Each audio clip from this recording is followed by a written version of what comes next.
मध्य प्रदेश की 28 सीटों का जनादेश ईवीएम में बंद हो गया है। उपचुनाव में 70.13% वोटिंग हुई।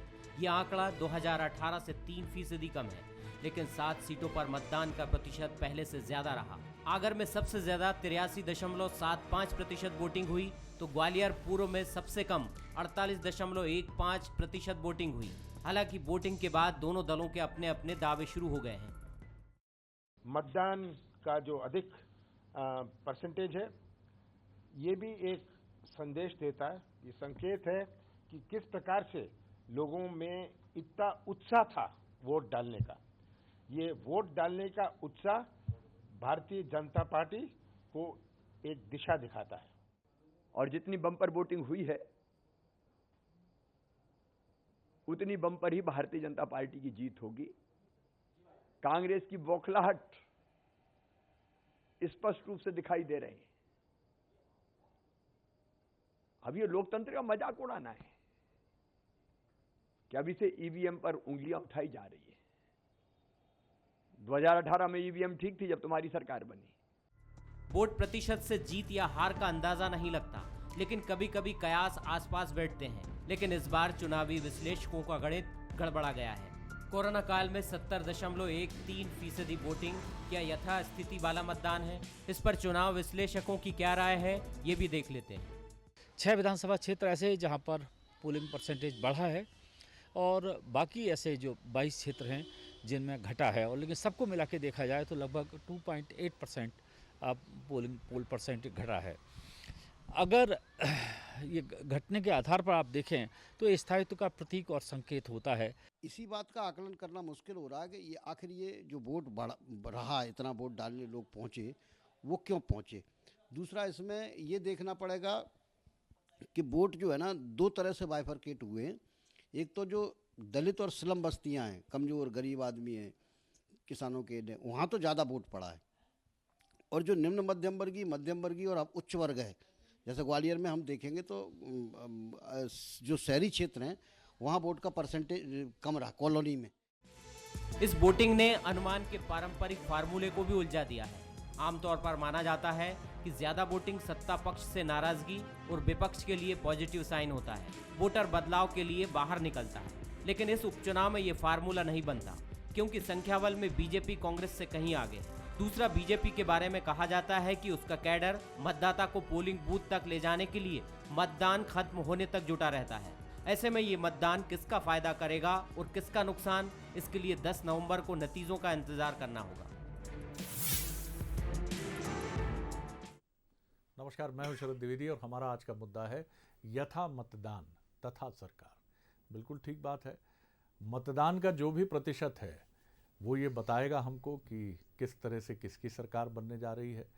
लेकिन यहाँ बैठकर अभी आप इस मतदान प्रतिशत से किसी अनुभव, क्योंकि ये इतना दिलचस्प है वोटिंग परसेंटेज कि आप किसी कंक्लूजन पर पहुँचना चाहें तो आपको थोड़ा रुकना पड़ेगा, ठिठकना पड़ेगा। लेकिन इतना ज़रूर है कि जो सिनेरियो सामने आया है उसमें कोरोना के बाद, जैसी बात एक दिन पहले भी हम कर रहे थे कि कोरोना कहीं नज़र नहीं आया, मतदाताओं ने उत्साह से वोट किया है। लेकिन ओवरऑल परसेंटेज की अगर हम बात करें तो करीब करीब 3% मतदान 2018 की तुलना में कम हुआ है। अगर ये मतदान उसको क्रॉस करता तो शायद इस कंक्लूजन के नज़दीक पहुंचने में हम कामयाब होते कि क्या ये एक लहर और बदलाव का चुनाव है। लेकिन दूसरी तरफ कॉन्ट्ररी ये भी चीज़ समझ में आती है कि कोरोना के चलते इतना मतदान हुआ है। तो ये तमाम जो बातें हैं, और इसीलिए कहा जाता है कि जब परिणाम की तारीख नज़दीक हो तो बहुत ज़्यादा आप करते रहिए विश्लेषण, आपका अधिकार है, मीडिया भी करता रहे, राजनीतिक दल तो प्रतिदिन उनकी टैली इस समय चली रही होगी, रिपोर्ट्स आ रही होंगी और बेचैनियाँ बढ़ रही होंगी, घट रही होंगी। लेकिन जब तक 10 नवंबर ना हो, किसी बहुत निर्णायक नतीजे की तरफ ना बढ़ा जाए। लेकिन इतना ज़रूर है कि Bharatiya Janata party comfortable position में है।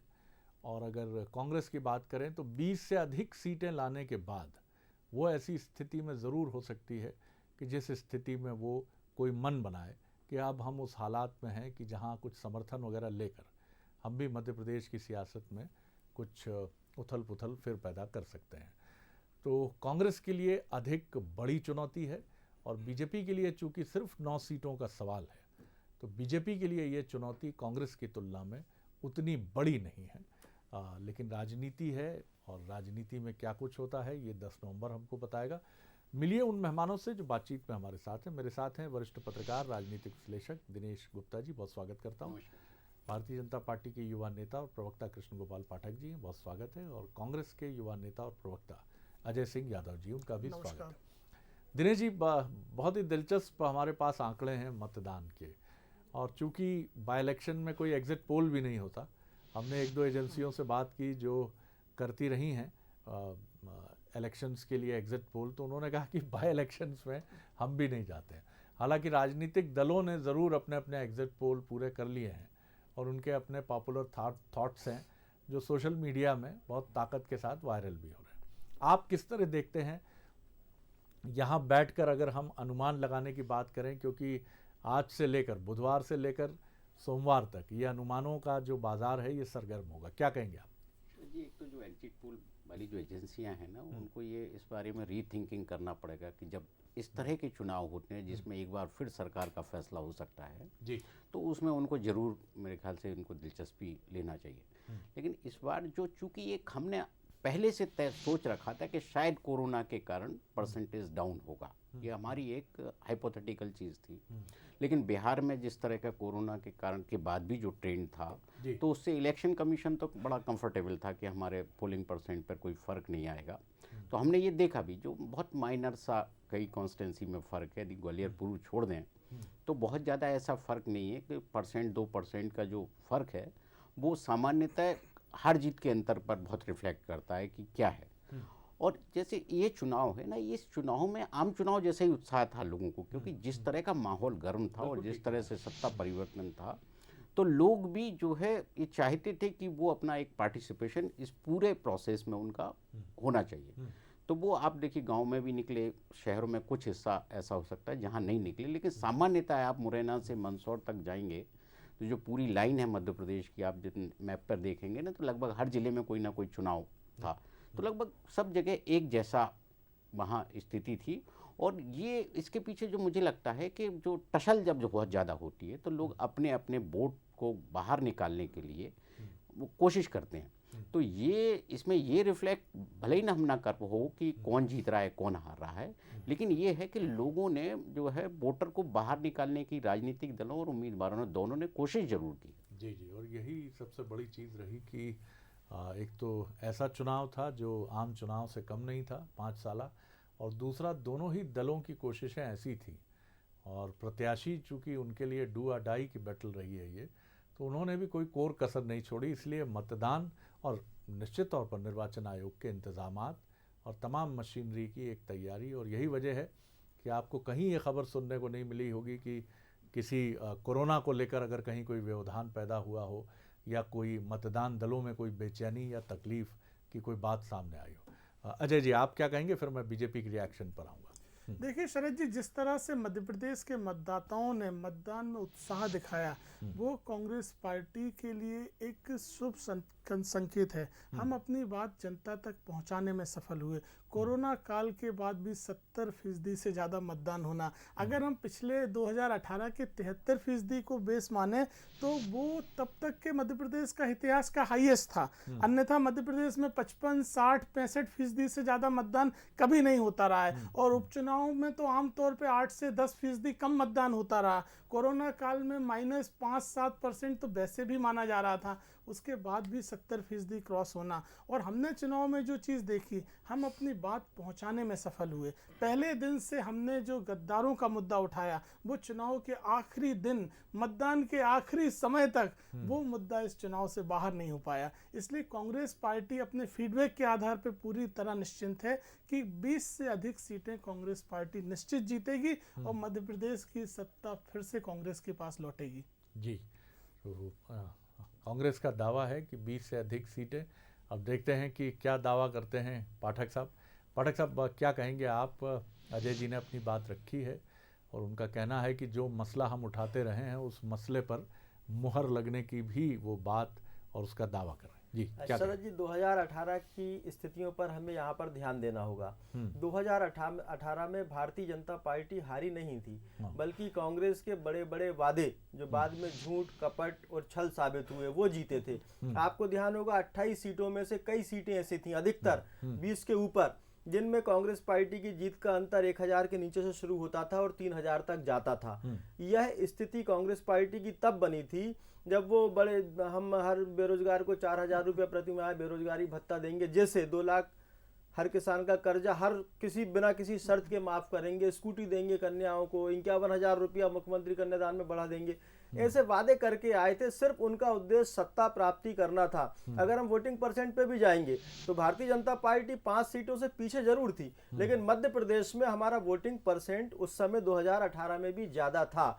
और यह जो स्थिति है कांग्रेस पार्टी की, आज अगर हम वोटिंग से तुलना करें तो निश्चित तौर पर 2.8% वोटिंग कम हुई है। लेकिन कोरोना जैसे विपरीत काल में अगर मध्य प्रदेश की 28 विधानसभा क्षेत्र की जनता जनार्दन ने लोकतंत्र के मंदिर में आस्था रखते हुए इतना जबरदस्त वोटिंग की है, निश्चित तौर पर यहाँ पर मैं कहना चाहूँगा वो जो कोरोना काल में हमारा मैनेजमेंट रहा, चाहे नरेंद्र मोदी जी की सरकार हो, ये कौन मना कर सकता है कि मध्य प्रदेश सरकार तो मुफ्त अनाज गरीबों को दे ही रही थी, लेकिन नरेंद्र मोदी सरकार ने, दिल्ली की केंद्र सरकार ने 80 करोड़ गरीबों को 8 महीने का चार्ट बनाकर अप्रैल से लेकर नवंबर तक, इस महीने में ये मिलेगा मुफ्त, इस महीने ये एक्स्ट्रा देने का काम किया। कोविड-19 का मुकाबला जिस प्रकार से मध्य प्रदेश ने किया है, जिला स्तर पर मुफ्त अस्पताल बनाकर, मध्य प्रदेश की जनता उसको सराह रही है, हमारे मैनेजमेंट की प्रशंसा कर रही है। एक बहुत बड़ी बात जो पूर्वानुमान की या एग्जिट पोल की आती है, हमने बूथ पर किया है, क्योंकि भारतीय जनता पार्टी का नेता, हमारा नेतृत्व से लेकर कार्यकर्ता,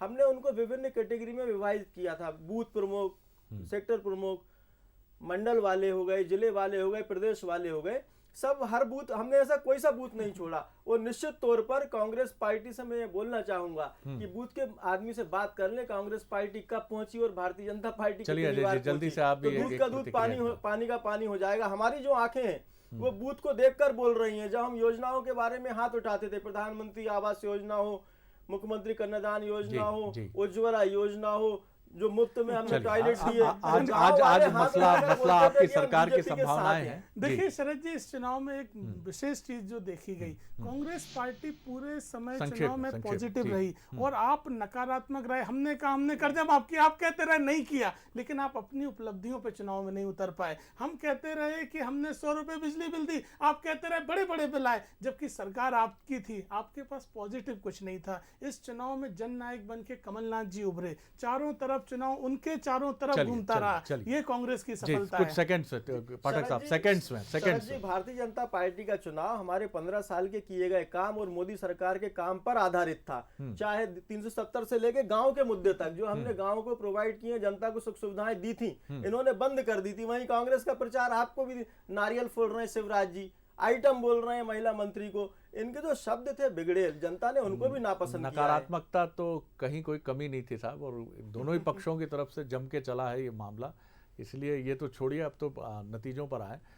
दिनेश जी, जो बात सामने आ रही है, अजय जी ने भी उसका जिक्र किया कि 73% था और रिकॉर्ड बनाने वाला मतदान 2018 में था।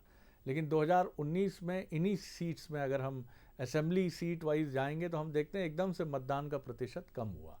जहां 71-72 था वहां 56-57 हो गया। तो ये भी कोई नतीजा निकाल लेना कि अधिक मतदान परिवर्तन की तरफ बढ़ रहा है, क्योंकि 73% मतदान भी जिस परिवर्तन की तरफ 2018 में गया था वो कंफ्यूज्ड परिवर्तन था। यानी दोनों ही दलों को मतदाता ने बिल्कुल बहुमत के मुहाने पर लाकर छोड़ दिया था, और वो भी भ्रमित थे, और दोनों राजनीतिक दलों के सामने भी चुनौती थी कि अब यहाँ से क्या करें। हालांकि कांग्रेस ज़्यादा नज़दीक थी 114 के साथ, और बीजेपी 109 के साथ पीछे थी, लेकिन ये अंतर कोई बहुत बड़ा अंतर नहीं था। तो इन मतदान के प्रतिशत से आपको क्या लगता है कि ये मिसलीडिंग ही होगा कि हम किसी नतीजे तक पहुँचे? शरद जी, देखिए, जब ये थ्योरी बनाई होगी जिसने भी, तो उस दौरान दशक में सरकार बदला करती थी। मतलब ऐसा नहीं है कि हर चुनाव में सरकार बदल रही है, और बहुत ज़्यादा राजनीतिक दल ऐसे थे नहीं कि जो किसी कांग्रेस पार्टी को चुनौती दे सकते थे। तो एक थ्योरी डेवलप हो गई कि जब 60% से अधिक मतदान होता है तो ये माना जाता है कि जनता जो है इसके विरोध में मतदान कर रही है, सरकार के एंटी एस्टेब्लिशमेंट वोट जिसको कहते हैं ना, कि उसके हिसाब से कर रही है। तो लेकिन ये जब स्थितियां बदली, आप बैलेट से हम उस पर आ गए हैं, ईवीएम पर आ गए हैं, अब हम जो है बहुत सारी, और इलेक्शन कमीशन जिस तरह से कैंपेन करता है पोलिंग परसेंटेज को लेकर, बहुत सारे दूसरे जो फैक्टर भी अब टेक्नोलॉजी वगैरह भी हो गई है, और आप इलेक्शन को बहुत ज़्यादा जो है आप ऐसा करते जा रहे हैं कि वोटर फ्रेंडली आप चलते हैं, और तो इसके कारण ये परसेंटेज बढ़ रहा है। आप केवल ऐसा नहीं है कि जो है उपचुनाव में होगा, हम एक सिंगल उपचुनाव में भी कई बार देखते हैं कि वो बढ़ जाता है और कई बार घट जाता है, और उपचुनाव के बारे में ये सामान्य धारणा है कि वो जो सरकार होती है उसके पक्ष में जाता है। लेकिन ये चूंकि मध्य प्रदेश में असाधारण चुनाव है, इसलिए जो मैं कह रहा हूँ ना कि जैसे आम चुनाव में हुआ था कि रीजन के हिसाब से जो रिजल्ट है, यदि अप डाउन है, यदि कहीं हैवी पोल है और वहाँ जो है कांग्रेस जीत गई और किसी हैवी पोल में भारतीय जनता पार्टी जीत गई, तो वहाँ की परिस्थितियाँ और उम्मीदवार का अपना जो नेटवर्क है या उम्मीदवार की अपनी जो पॉपुलरिटी है या मुद्दे, बहुत सारे उसमें कारण हो सकते हैं। आज हम पुरानी थ्योरी को इस मौजूदा परिप्रेक्ष्य में उसको अप्लाई नहीं कर सकते। ये बात आपने बिल्कुल ठीक कही है कि उस थ्योरी को आज अप्लाई करना कठिन। और दूसरा, इस चुनाव में कई सारे इक्वेशंस थे, और इक्वेशन सबसे महत्वपूर्ण ये थे कि जिन परिस्थितियों में ये चुनाव हुआ, तो पहला बड़ा सवाल तो ये भी हम खड़ा कर सकते हैं कि क्या 2018 से मतदाता भी सबक लेगा? तो मुझे लगता है निश्चित तौर पर लेगा, और वो अब की बार अपने मानस को बहुत निर्णायक करके निकला हुआ मोर्चे पर कि अब की बार जो भी तय करना है वो अच्छे से तय करना है। तो अब क्या उसने अच्छे से तय किया है, ये तो 10 नवंबर हमको बता देगी, और यही वो क्षण होगा जब हम मतदाता की शक्ति से भी परिचित होंगे और मतदाता के बारे में जान भी अच्छे से पाएंगे। कमलनाथ जी बहुत सर्वे और इस तरह की प्रणाली से गुजर कर आगे बढ़ने वाले राजनेता के तौर पर अजय जी देखे जाते हैं। कुछ अगर आपका भी कुछ सर्वे अर्वे हो, अगर मर्यादा के भीतर आप बता सकें तो बताइए हमको। देखिए शरद जी, इस चुनाव में कांग्रेस पार्टी एक नए रूप में दिखाई दी। कांग्रेस पार्टी में माना जाता था कि व्यक्ति चुनाव लड़ता है, संगठन पीछे हो जाता है, लेकिन आप देखें ग्वालियर चंबल की 16 सीटें, जहां पिछले 30-40 साल से कांग्रेस, मतलब ज्योतिरादित्य सिंधिया जी, उसके पहले माधवराव सिंधिया जी, उनके छोड़ने के बाद ऐसी स्थिति बनाई गई कि जैसे कांग्रेस रिक्त हो गई है। लेकिन उसके बाद हमारे कार्यकर्ताओं ने, संगठन ने जिस तरह से मेहनत करी और सभी क्षेत्रों पर जिस तरह से कांग्रेस ने मजबूती से मुकाबला किया, वो किसी से छुपा नहीं है। चाहे भारतीय जनता पार्टी हो, वो भी आज इस बात को इनकार नहीं कर सकते कि कांग्रेस के कार्यकर्ता ने डू एंड डाई की तरह ये चुनाव लड़े। हमारे सर्वे फीडबैक, कमलनाथ जी ने स्वयं सभी 28 क्षेत्रों के प्रभारियों, उम्मीदवारों से, यहां तक कि 8-8, 10-10 सह प्रभारी रेगुलर स्तर पर उनके फीडबैक लिए गए। उसके आधार पर हम लोग निश्चिंत हैं कि हमारे पास बहुत अच्छा परिणाम आने वाला है, क्योंकि मैंने आपसे सबसे पहले कहा, हमारी सबसे बड़ी सफलता है कि हमारा मुद्दा हम आखिरी तक जनता तक पहुंचा पाए। वही मुद्दा इस चुनाव का सबसे बड़ा मुद्दा रहा। बाकी सारे मुद्दे पीछे चले गए, और इस चुनाव में शिवराज सिंह चौहान जी मुख्यमंत्री होने के बाद भी इस चुनाव का फेस कमलनाथ जी रहे, और कमलनाथ जी के चारों तरफ ये चुनाव घूमता रहा। चाहे शिवराज जी हों, ज्योतिरादित्य सिंधिया जी हों, नरोत्तम मिश्रा जी हों, नरेंद्र सिंह तोमर हों, और यहाँ केवल और केवल कमलनाथ जी के चारों तरफ। इसलिए हमें पूरी उम्मीद है कि कमलनाथ जी को जनता का समर्थन मिला है, और कमलनाथ जी के नेतृत्व में कांग्रेस वापसी करेगी। देखिए, कमलनाथ जी का चेहरा जनता 1.25 साल में देख नहीं पाई थी। जिलों में वो कभी गए नहीं, जनता जनार्दन के बीच वो अपने मुख्यमंत्री रहते हुए जा नहीं पाए। वो जब मुख्यमंत्री से हटने के बाद जनता के बीच निकले, तो निश्चित तौर पर कहीं ना कहीं उनके मन में डर था कि अब किस मुंह से जनता का मैं सामना करूंगा। उन्होंने एक सस्ता तरीका अपनाया शब्दों के चयन का। शिवराज जी नारियल फोड़ रहा है, नारियल लेके चल रहा है, नालायक। एक पार्टी के अपने नेता से उनको भूखा नंगा कहलवा दिया। एक महिला मंत्री नवरात्रि के दिन में हमारे यहाँ बोला जाता है कि जहाँ नारियों की राजनीतिक, ये बंसल की परंपरा नहीं है शरद जी, ये बंसल की परंपरा नहीं है। अजय जी सुन लीजिए ना, मुझे अपने समय पर बोलने दें। हम सभी हैं। बिल्कुल जी, मुझे अपने समय पर बोलने दें यादव जी, मैंने आपको डिस्टर्ब कभी नहीं किया जी। तो कमलनाथ जी ने जो शब्दों का चयन किया, सिर्फ लोगों का ध्यान अर्जित करने के लिए, इस मुद्दे से ध्यान हटाना कि तू मुख्यमंत्री रहते हुए भैया हमारे बीच क्यों नहीं आया, जनता पूछती। तो उन्होंने नवरात्रि जैसे हमारे सनातन संस्कृति में महिलाओं बहनों के लिए पावन दिन माने जाते हैं, एक अपनी मंत्री रही बहन को आइटम जैसी संज्ञा दे दी, उपमा दे दी। तो मैं समझता हूं कि कमलनाथ जी ने अपने चेहरे को नेगेटिव कैंपेनिंग से जनता के सामने लाने का प्रयास किया। वहीं शिवराज जी थे, वो बताते थे कि किसानों को बोनस मैंने दिया था, जो कमलनाथ जी ने 2019 में 1 साल रहते हुए मुख्यमंत्री बंद कर दिया। वो बताते थे कि प्रधानमंत्री ने अगर 6,000 किसान सम्मान निधि का दिया है तो मैंने उसमें कोरोना जैसे काल में जब सरकार का खजाना खाली है, कमलनाथ जी रोना रोते थे, लेकिन मैंने 4,000 रुपया जोड़ा। एक विधानसभा में एवरेज 41,000 किसानों को उसका फायदा मिला। हमारी जो कैंपेनिंग थी शिवराज जी के चेहरे के साथ साथ भारतीय जनता पार्टी की रीति नीति पर थी। हमारा हर नेता, चाहे जो कांग्रेस में इस चीज की कमी थी, चाहे ज्योतिरादित्य सिंधिया जी हो, चाहे वीडी शर्मा जी हो, चाहे नरेंद्र सिंह जी हो, कैलाश विजयवर्गीय जी हो, प्रभात झा जी हो या नरोत्तम मिश्रा जी हो, सब शिवराज जी के चेहरे पर ही बात करते थे कि हमारे मुख्यमंत्री वो हैं, वो रहेंगे। देखिए शरद जी, माफ कीजिए, यही कांग्रेस पार्टी का कहना है कि भाजपा मुद्दे भटकाने की कोशिश करती रही। कांग्रेस ने जो नहीं भी कहा वो कहते रहे। इमरती देवी जी को कमलनाथ जी ने किस इंटेंशन से कहा सबने देखा, उसके बाद इमरती देवी जी, बिसाहू लाल सिंह और अन्य नेता, लेकिन मुद्दा भटक नहीं पाया। यही हमारी सफलता है। भाजपा इस पिच तो बदलती रही कि गद्दार का मुद्दा भटक जाए, लेकिन गद्दार के आगे ये चुनाव जा ही नहीं पाया। जनता पूछती रह गई हमारे 5,500 रुपये कहाँ हैं जो हमें बेच के आए हो। इसीलिए कांग्रेस पार्टी की वापसी होगी। बोलिए, बोल लीजिए पाठक साहब। देखिए कांग्रेस पार्टी का जो रवैया रहा वो अपनी कामों को बताने का नहीं रहा। अब गद्दार लोकतंत्र में कौन होता है जो जनता से किए हुए वादे पूरे नहीं कर पाए। 4,000 रुपये भत्ता आप नहीं दे पाए, इसलिए आप गद्दार थे, जनता बोल रही थी। आप 51,000 भी नहीं दे पाए और 28,000 जो शिवराज जी देते थे मुख्यमंत्री कन्यादान योजना में, ये दावे, इसलिए कांग्रेस पार्टी गद्दार थी, जनता ये बोलती रही। ये मुद्दे चलते रहेंगे और खूब चले, चुनाव तक खूब चले। अब तो हम नतीजे के दरवाजे पे खड़े हैं, तो अब इन मसलों की बहुत बात करने की प्रासंगिकता नहीं है। और मुझे लगता है दोनों दलों को भी अब शुभकामनाओं की तरफ आना चाहिए। और शुभकामनाएं बड़ी अच्छी चीज़ हैं, एक दूसरे को खुले मन से दी भी जानी चाहिए। और निश्चित तौर पर जनता जनार्दन है, लोकतंत्र की जनता ही वो केंद्र बिंदु है जहां से हमें नतीजा मिलेगा। तो उसके जो भी नतीजा होगा वो भी शिरोधार्य। बीजेपी को आप, अगर मैं बात करूं कि आप उसके प्लस के तौर पर क्या देखते हैं और क्या ऐसी चीज़ें देखते हैं जो बीजेपी के लिए आगे चुनौतीपूर्ण भी हो सकती हैं।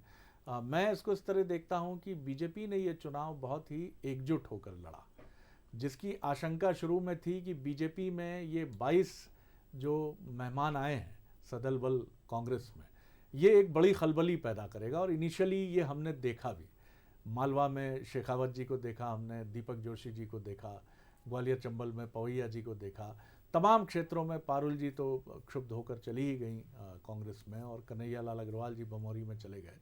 लेकिन इसके बाद भी जिस तरह बीजेपी ने इस पर काबू पाया, इसके लिए संगठन और ख़ासतौर से वीडी शर्मा जी को निश्चित तौर पर इसमें कंट्रीब्यूशन उनका माना जाना चाहिए।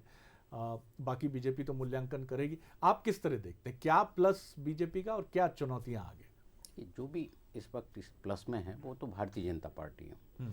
और 15 महीने में शरद जी बीजेपी के एक एक कार्यकर्ता को ये समझ में आ गया था कि उनकी सरकार ना होने का कष्ट क्या होता है।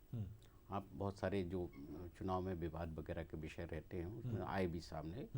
तो इसके कारण उनको बाई चांस एक जो सरकार मिली थी तो उनको बचाना जो है एक बहुत जो है उनके लिए एक दायित्व था। और बहुत सारी चुनौतियां होती हैं, नेचुरली होती हैं। जब घर में आप इस तरह का जो है लोग आ जाते हैं, खासकर राजनीतिक दलों में, एक ही राजनीतिक दल में यदि 7 राजनीति करना हो तो प्रतिद्वंदिता लोग पसंद नहीं करते। फिर ये तो जो है दूसरे जगह से आए हुए लोग थे जो एकदम उन्होंने एक किसी की खड़ी हुई इमारत पर अपनी एक बराबर से खड़ी कर दी, तो वो नेचुरल था कि वो, लेकिन फिर भी एक चुनौती, बहुत बड़ी चुनौती थी जो भारतीय जनता पार्टी ने जो है उसको अपना सामना किया। ये वोटिंग परसेंट में हम देख सकते हैं, अन्यथा ये क्या है कि और भी नीचे जा सकता था यदि वो भारतीय जनता पार्टी का वर्कर या जो है दूसरे जो आप फैक्टर काम नहीं कर रहे होते तो शायद और नीचे जा सकता था। और भारतीय जनता पार्टी के लिए तो ये मालूम है कि हमें जो है ये ग्वालियर चंबल अंचल का जो सबसे बड़ा सेटबैक उनको था 2018 में, वो यदि उनको वापस मिलता है, उन्हें कि जो सीटें वापस आ जाती हैं उनके पास, तो मेरे ख्याल से वो सबसे बड़ा गेन है। और ये वीडी शर्मा जी उसी अंचल से, जितने बड़े नेता हैं तो केवल ज्योतिरादित्य सिंधिया एक चेहरा नहीं है उस अंचल में, भारतीय जनता पार्टी में तो नेताओं की भीड़ है। हाँ, जो मतलब इस पूरे चैलेंज में हम ये देख रहे थे कि एक तरफ कमलनाथ जी थे और भारतीय जनता पार्टी के तमाम नेता इस पूरे कैंपेन में लगे हुए थे, जो भारतीय जनता पार्टी का प्लस पॉइंट था। और इसीलिए जो है उस चुनाव में जो है पार्टी भाजपा जो है वो प्लस में दिख रही थी। और शायद इसीलिए वो जो भी गेन करेगी वो भारतीय जनता पार्टी करेगी, और सीटें तो कांग्रेस की हैं जिन पर ये चुनाव हो रहा है। यदि कांग्रेस जितनी भी सीटें कम करती है तो नुकसान तो कांग्रेस पार्टी का ही होना है। बिल्कुल आपने ठीक कहा। और जो बात आपकी सबसे महत्वपूर्ण हमें लगती है वो ये है कि ग्वालियर चंबल वो जगह है, 10 नवंबर को दिल थाम कर बैठिएगा और सबसे पहले निगाह रखिएगा ग्वालियर चंबल की सीटों के रुझानों पर। और चूंकि 28 सीटें हैं तो हम उम्मीद करते हैं कि सूरत हाल 10 साढ़े 10 तक ही बहुत क्लियर मिल जाएगा हमें, और 12 बजे तक तो जिस भी पार्टी के खेमे में दिवाली की तैयारियां होंगी वहाँ पटाखे और दिए और आतिशबाजी भी शुरू हो जाएगी। तो ये ग्वालियर चंबल इस मैच में एक ऐसा बल्लेबाज है जो अगर अच्छे रन बनाता है तो उस पार्टी की उम्मीदें परवान चढ़ेंगी, और अगर जल्दी आउट हो जाता है किसी पार्टी के लिए, यानी दोनों पार्टियों में से किसी एक के लिए, तो उस पार्टी की उम्मीदें जो हैं वो बुझ जाएंगी, वो आगे नहीं बढ़ पाएंगी। तो ग्वालियर चंबल ही वो नब्ज़ है जिस पर हम 10 नवंबर को सबसे पहले निगाह रखेंगे और देखेंगे कि किसका ग्राफ वहाँ शूटअप करने की तरफ रुझानों में जाता है और किसका ग्राफ शूटअप नहीं करने की तरफ जाता है। बाकी आपको बहुत ज़्यादा तवज्जो देने की शायद ज़रूरत ना पड़े। तो देखते हैं 10 नवंबर को। आप तीनों पैनलिस्ट का बहुत बहुत धन्यवाद। बने रहिए बंसल न्यूज़ पर। नमस्कार।